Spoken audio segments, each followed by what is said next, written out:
welcome to the Office-Wide Leadership Jamboree. We're here to tell you about risk management and mitigation.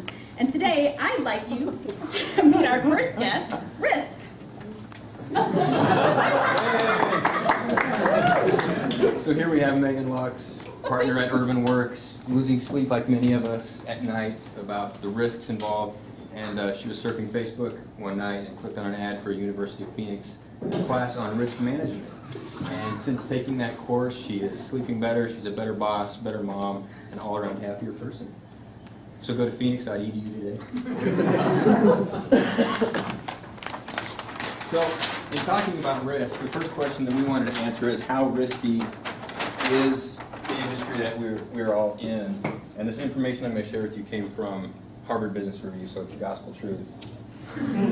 So the study that they did was change in risk and adjusting to that. So on this side is your ability to manage risk and change given risks, and this is risk. So down in this quadrant, low risk, low ability to change. So this is things like the auto industry, railroad industry, funeral homes. That's this quadrant. Up here are things like technology companies, and construction and design fall right there.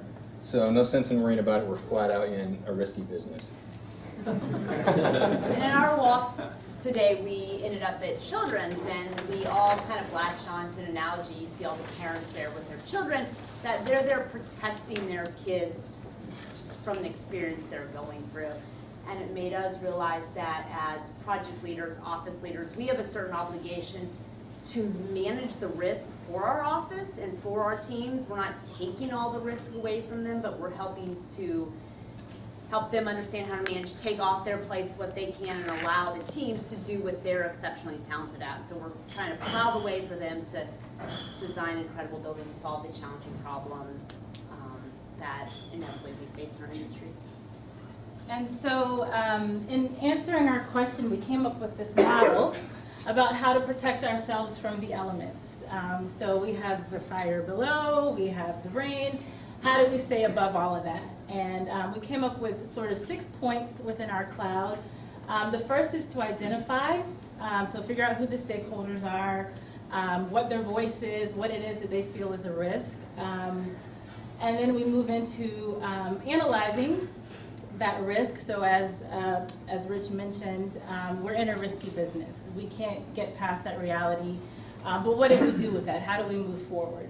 We move into prioritizing. So as risk was thrown at Megan, some of it she thwarted, some of it she didn't even pay attention to. So looking at all of the risks that we've identified and then beginning to look at what we want to actually address. Then we move into our strategy. So how do we address it? Once we figure out our strategy, we execute it. And then lastly, we reevaluate the whole system and start all over again.